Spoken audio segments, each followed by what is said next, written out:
참 수고하시고 또 각자의 자리에서 최선을 다하셨습니까? 오늘 또 이렇게 기도의 자리로 은혜의 자리로 우리를 불러주신 하나님께 다시 한번 모든 영광과 감사를 올려드립니다. 자, 우리가 계속해서 이 사사기 말씀을 보고 있는데요. 앞서 말씀에서 하나님은 이스라엘이 몰아내지 않고 그들이 전쟁을 포기하고 남겨둔 그 이방 민족들을 통하여서 이스라엘 백성들이 얼마나 하나님을 사랑하며 섬기는지를 시험하십니다. 하지만 이스라엘은 그들을 구원하셨을 뿐만 아니라 또 이 가나안 땅을 그들에게 기업으로 또 선물로 주신 하나님을 섬기기보다는 주위에 있는 이방의 우상 신들을 섬기면서 점점 그 이방 민족들과 동화되어 가면서 타락해 가기를 시작하죠. 자, 우리 오늘 7절 말씀을 같이 읽도록 하겠습니다. 이스라엘 자손이 여호와의 목전에 악을 행하여 자기들의 하나님 여호와를 잊어버리고 바알들과 아세라들을 섬긴지라. 이제 본격적으로 여기서부터 이제 바알과 아세라, 뭐 성경을 한 번쯤 읽어보셨으면은 바알과 아세라, 아주 그냥 좀 뭐 이런 말을 해도 좋을지 모르겠어요. 아주 지겹도록 많이 나오는 말이 바알과 아세라. 아이고 그놈의 바알과 아세라 진짜 그게 뭐라고. 정말 이스라엘 백성들이 바알과 아세라를 바로 이때부터입니다. 이때부터 이 사사기 3장에서부터 이제 본격적으로 등장하는 대표적인 이방의 우상신이 바알과 아세라 둘이 이제 세트로 나와요. 이제 바알은 남신이고 이제 아세라는 여신이죠. 자, 우리는 뭐 흔히 뭐 살인이나 뭐 폭행이나 절도 같은 이런 강력 범죄들을 악이라고 하죠. 물론 그런 행위들은 마땅히 사회적으로 비난받아야 될, 도덕적으로 지탄받아야 될 큰 악이죠. 하지만 우리 하나님 앞에서 근본적이고 본질적인 죄와 악은 무엇인가? 그것은 바로 하나님이 아닌 하나님 이외의 다른 것들을 하나님보다 더 사랑하고 앞세우고 섬기는 것, 이제 그것이 우리 하나님 앞에서 큰 범죄가 된다라는 것입니다. 그래서 우리가 잘 아는 십계명의 제1계명이 무엇입니까? 너는 나 외에 다른 것을 내 앞에 두지 말아라. 내게 있게 말지니라.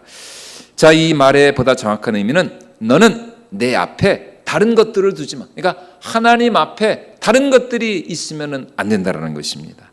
다시 말해 내가 하나님보다 더 앞세우는 것이 있어서는 안 된다는 것입니다. 내가 하나님보다 더 앞세우고 사랑하고 마음을 쓰고 내가 하나님보다 더 사랑하는 것, 이제 그게 바로 우리 하나님 앞에서는 이제 우상이 되는 것이고 하나님 앞에 죄가 된다는 것이죠. 그래서 곧바로 이어지는 제2계명, 두 번째 계명에서 하나님이 하시는 말씀이 뭡니까? 우리가 어떤 형태로든지 무엇을 섬기지 말라고요? 우상을 섬기지 말아라. 우상을 섬기면 안 된다.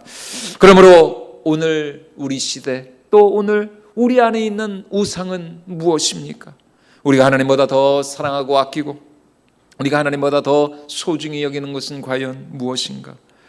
오늘 얼마나 많은 사람들이 돈을 섬기고 쾌락의 노예가 되고 세상 권력과 권세와 명예에 사로잡혀서 그런 것들을 우상으로 섬기며 살아가고 있습니까? 어떤 사람에게는 자녀가 우상이 될 수도 있고 직장이 우상이 될 수도 있고 특별히 이 돈의 위력, 돈의 권세가 얼마나 큽니까?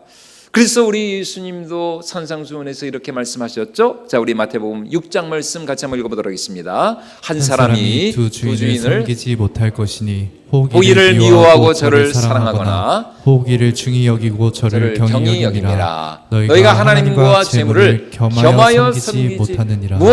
하나님과 무엇을 겸하여 섬기지 못한다고요? 하나님과 재물을. 그렇죠? 하나님과 자식을? 아니요. 뭐 하나님과 직장을? 아니요. 하나님과 재물을. 왜 하필 재물인가? 여기서 헬라어 그 원문에 저 재물이라는 말이 헬라어 그 원어로는 맘몬이라고 이렇게 기록이 되어 있습니다. 하나님, 데오스, 하나님과 맘몬, 이 만몬이 무엇입니까? 예, 바로 돈의 신이랑, 예. 돈신. 예, 돈이 완전히, 예, 완전히 돈에 그냥 돌아보는 돈신. 그러니까 하나님과 유일하게 이 세상에서 견줄 수 있고 하나님과 겨룰 수 있는 우상이 뭐예요? 돈이라는 겁니다. 재물이라는 거예요. 예, 다른 게 아니라니까요. 예, 어떤 사람 자식도 아니에요. 예, 돈, 재물. 우리가 뉴스나 우리가 접하는 대부분의 그 사건, 사고, 문제의 80% 이상이 무슨 문제 때문이에요? 돈 문제 때문이죠. 돈. 이렇게 잘하세요. 돈 문제 때문입니다. 결국은 파고 들어가면 돈 때문이에요. 돈 때문. 얼마나 이 재물이라고 하는 것이 지금 사람들의 마음을, 지금이 아니라 2000년 전 예수님 때에도, 그러니까 하나님과 재물을 겸하여 섬기지 못한다고 예수님이 그렇게 분명히 경고를 하신 겁니다. 오늘 우리 신앙도 마찬가지입니다. 아무리 우리가 많은 말씀을 듣고 예배를 드리고 우리가 기도를 해도 이 돈에 대한 이 집착, 물질에 대한 이 염려와 근심과 걱정이 우리 마음을 사로잡고 있으면 여러분, 우리의 신앙이, 우리의 믿음이 제대로 자랄 수 있을까요, 없을까요? 제대로 못 자랍니다. 열매 맺는 신앙이 될 수가 없어요. 그래서 마태복음 13장에 나오는 이 씨 뿌리는 자의 비유에서 예수님이 하신 말씀이 뭡니까? 씨를 뿌리는 자가 뿌리러 나가서 씨를 뿌리는데 처음에는 어디에 뿌려져요? 길가에 뿌려지고, 그 다음에는 돌짝밭에 뿌려지고, 그 다음에는 가시덤불, 그리고 마지막으로 좋은 밭에 뿌려지게 됩니다. 그리고 우리가 잘 아는 것처럼 오직 좋은 땅에 뿌려진 씨들만이 열매를 맺어 30배, 60배, 100배의 풍성한 열매를 거두게 되었던 것이. 자, 그런데 이 비유를 해석하시면서 예수님께서 가시떨기 위에 뿌려진 그 씨들을 어떻게 해석을 하고 계시느냐. 자, 우리 마태복음 13장 22절 말씀 같이 한번 읽어보도록 하겠습니다. 가시떨기에 뿌려졌다는 것은 말씀을 들으나 세상의 염려와 재물의 유혹에 말씀이 막혀 결실하지 못하는 자요. 세상의 염려와 무엇의 유혹이에요? 재물의 유혹이에요. 재물의 유혹이다. 예. 하나님과 재물을 겸하여 섬기지 못할 것이나 똑같은 말입니다. 재물의 유혹에 말씀이 어떻게 된다고요? 막혀서. 그러니까 재물에 대한 유혹이 결국 가시가 되어서 우리의 믿음과 영혼을 찔러 열매를 맺지 못하게 한다라는 것입니다. 네. 하나님보다 물질과 재물을 더 사랑하고 섬기는 그 마음이 우리 속에 심겨진 이 말씀의 씨가 자라나는 것을 방해한다는 거죠. 네. 말씀이 어느 정도 자라는데 이 가시떨기의 이 그 가시들 때문에, 그 재물에 대한 그 유혹과 염려 때문에 이제 결국은 말씀의 열매를 맺지를 못한다라고 하는 것입니다. 여러분, 우리는 매일 아침 얼마나 하나님을 묵상하며 또 하나님께 감사하며 하루를 시작을 하고 있습니까? 하나님, 오늘 하루도 나에게 생명을 주시고 호흡을 주시고 오늘 하루 한날의 이 삶을, 선물과 같은 이 삶을 나에게 주셔서 감사합니다.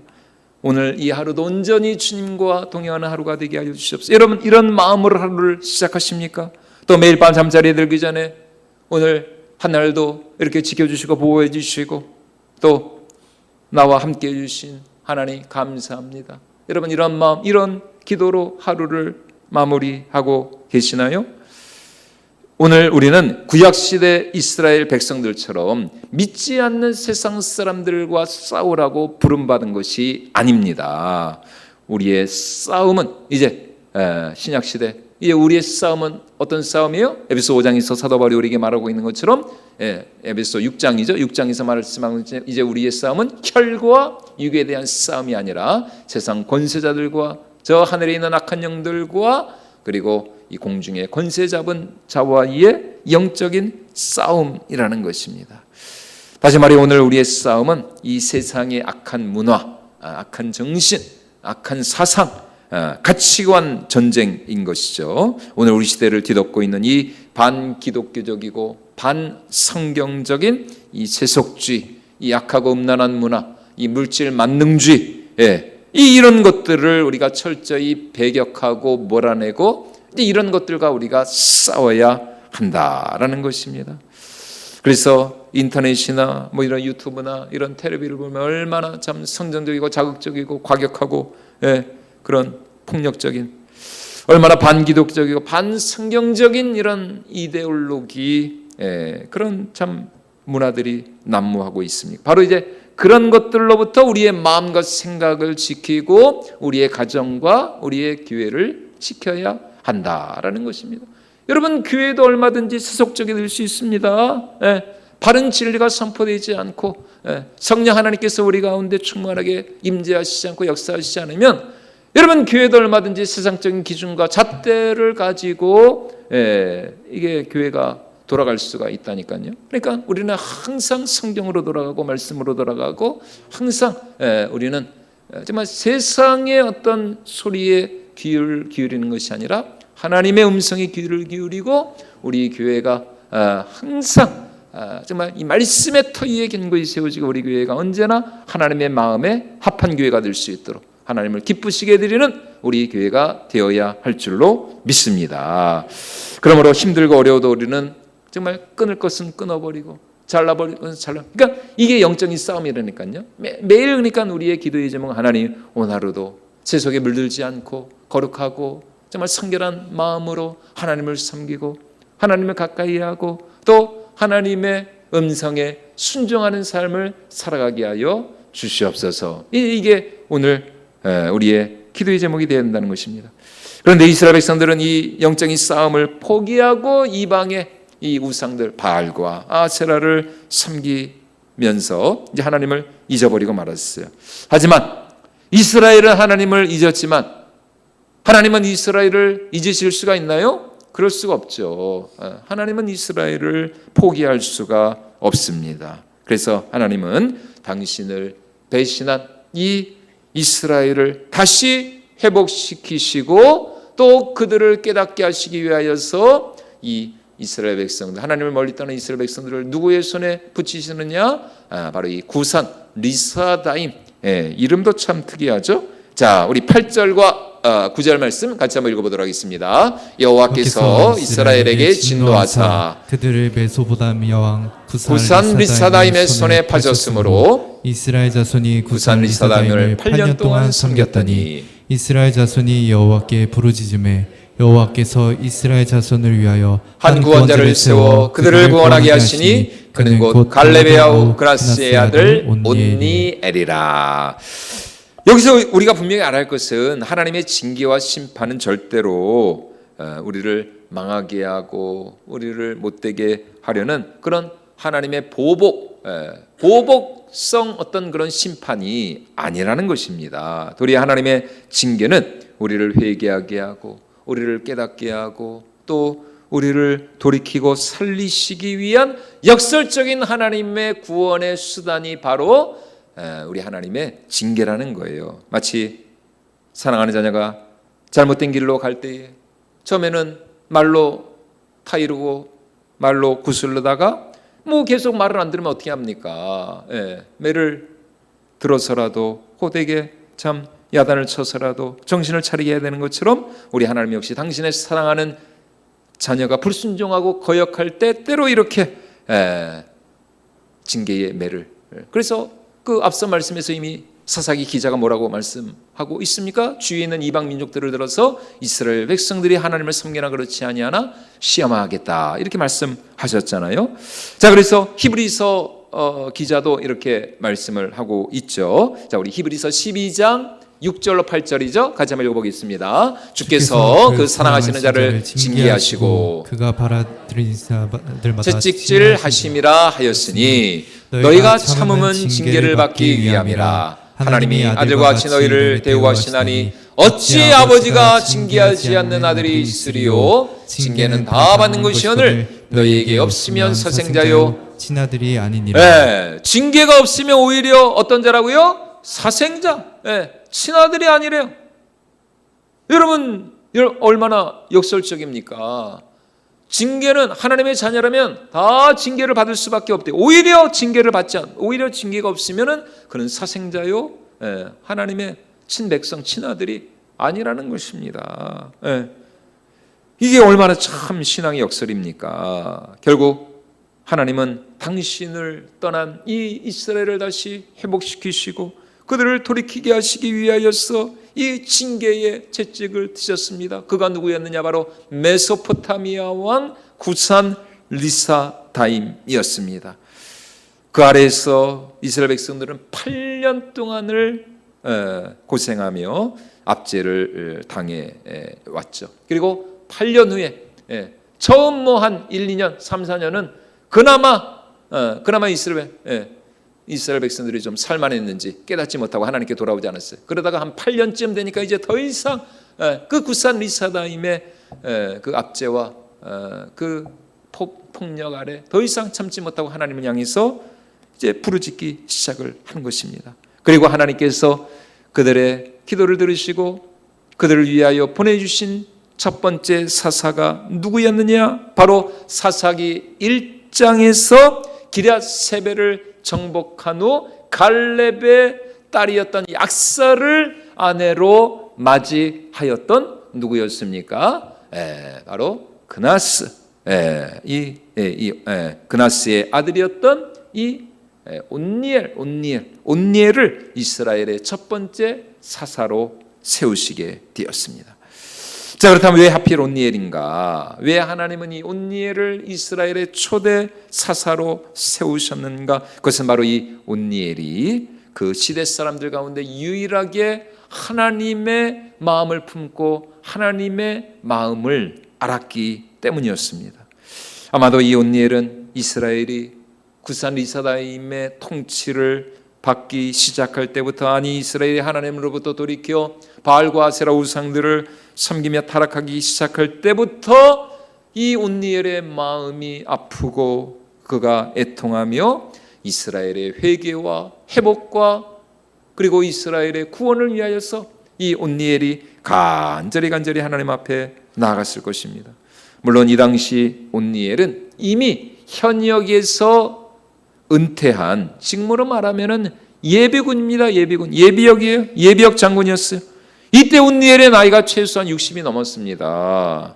적어도 70은 되었을 거예요. 그는 이미 오래전에 자신이 정복한 그 유다 남쪽에 있는 이스라엘 그 남쪽에 있는 기럇세벨이라는 곳에 자신의 아내 악사와 함께 그 기업으로 받은 그 기럇세벨에 가가지고 말이죠, 이제 조용히 살고 있었을 거예요.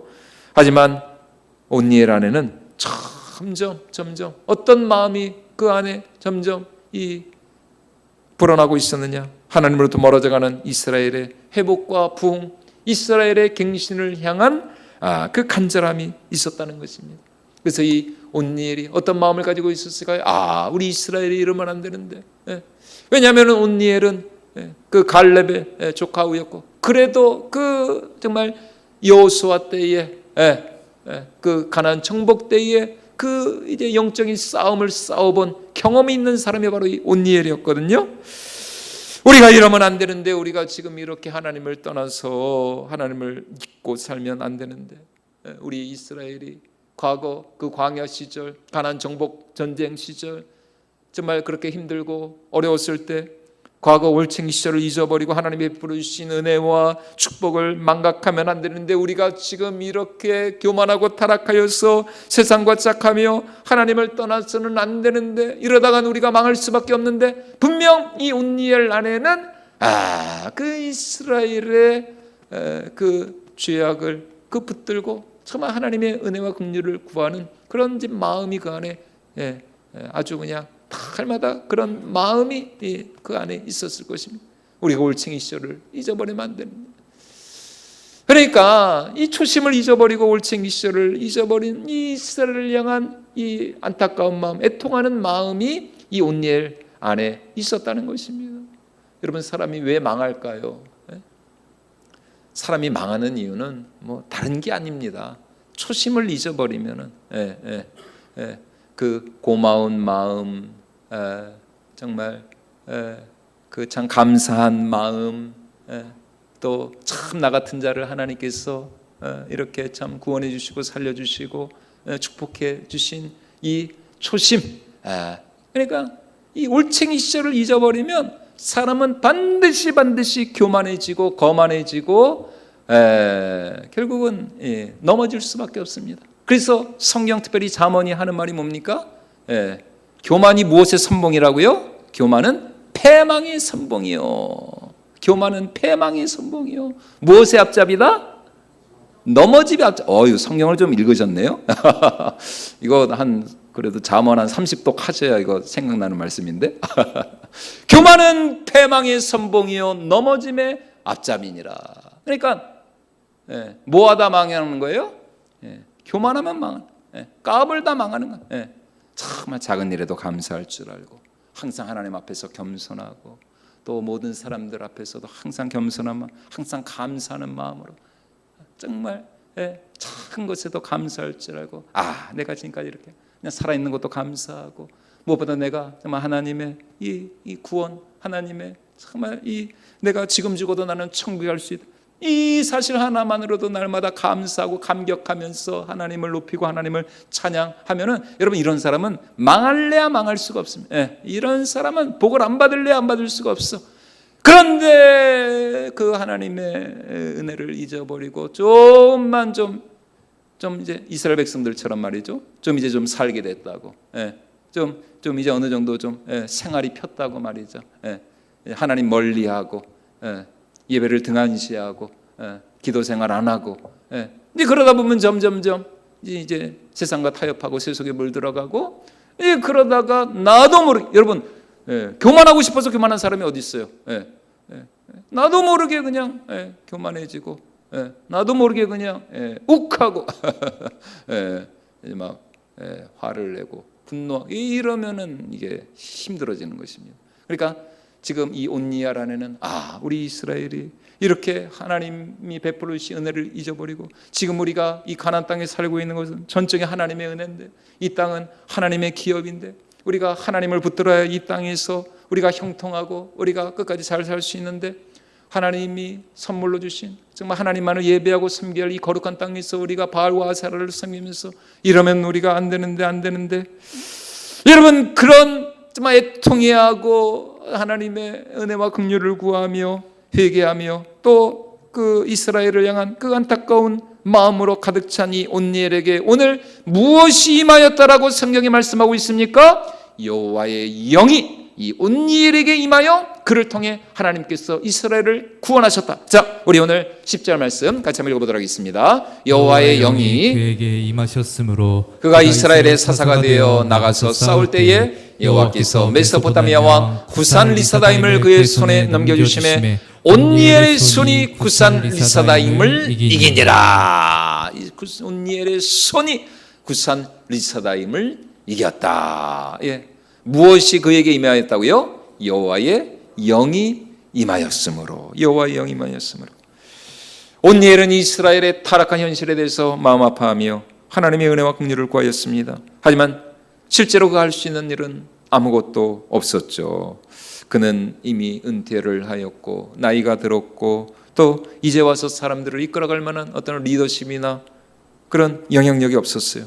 그는 다만 이스라엘의 회복과 부흥을 위하여서 애통해 하는 마음으로 간절히 기도하였던 것이 있죠. 하지만 그런 그에게 오늘 무엇이 임하였느냐? 하나님의 영이, 하나님의 성령이, 여호와의 영이 임하고 하나님의 성령이 임하였을 때 온니엘은 다시 정말 예전과 같은 이스라엘의 용사가 되고 전사가 되어서 구산 리사다임, 지난 8년간의 그 정말 치욕과 수치의 그 구산 리사다임의 그 모든 그 압제의 그 시절을 끊어버리고 이스라엘을 구원한, 그것도 이스라엘의 첫 번째 사사, 초대 사사가 되었다라는 것입니다.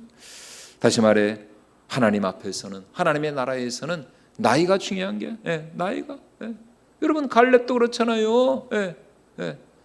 이 산지를 내게 주시옵소서. 그때 갈렙의 나이가 몇 살이었다고요?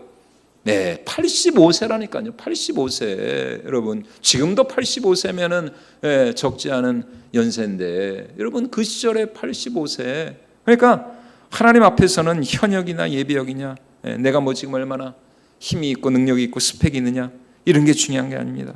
정말 중요한 것은 오늘 온니엘과 같이 지금 내 안에 얼마나 하나님의 마음이 있는가.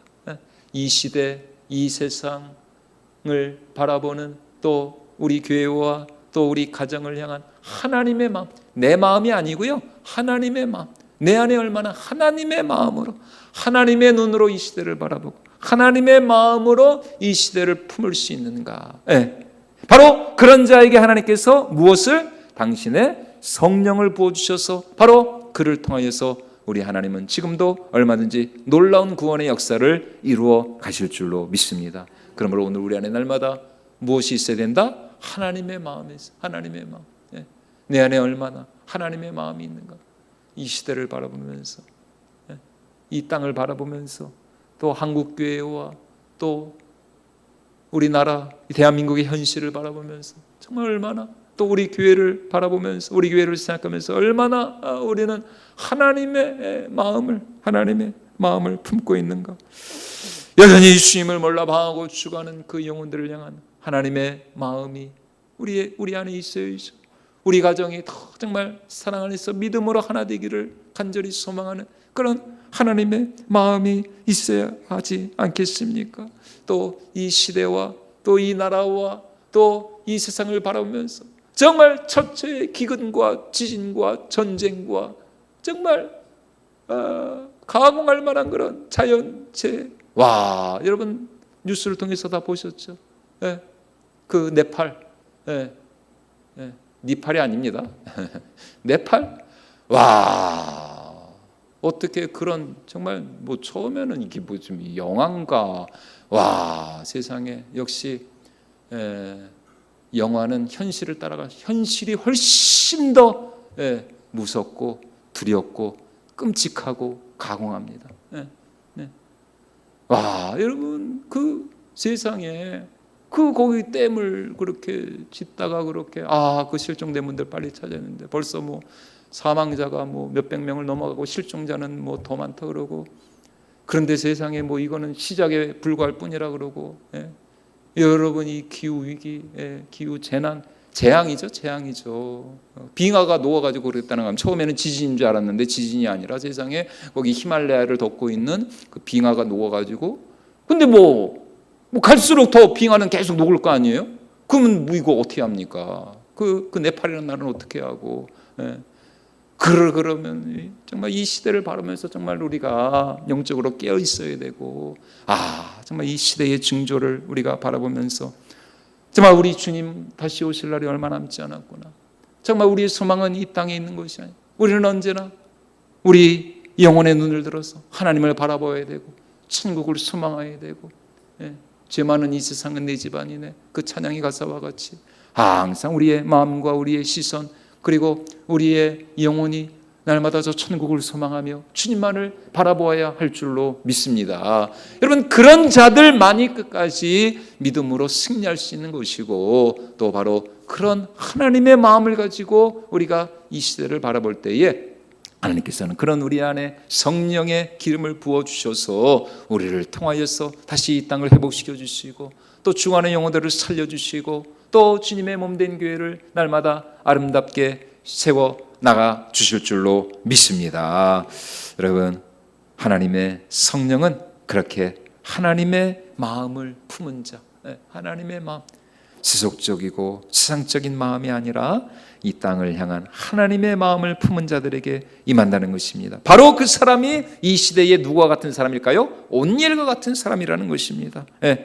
그리고 오직 성령으로 충만한 바로 온니엘과 같은 그런 자들을 통해서 하나님이 우리 가정을 회복시켜 주시고, 또 우리 교회를 축복하시고, 또 이 땅에 정말 믿지 않은 영혼들, 수많은 영혼들을 다시 주님께로 인도해 주실 줄로 믿습니다. 그러므로 오늘 우리 안에 더욱 온니엘과 같이 이 시대를 향한 하나님의 마음을 허락하여 주시옵소서. 주님의 마음을 품게 하여 주시고, 주님의 마음, 주님의 눈으로 이 시대를 바라보면서 하나님, 우리는 끝까지 정말 세상과 타협하지 아니하고 세속에 물들지 아니하고 끝까지 이 믿음의 길에서 승리할 수 있는 그런 하나님 나라의 귀한 용사들이 되실 수 있기를 주님의 이름으로 축원을 드립니다. 자, 우리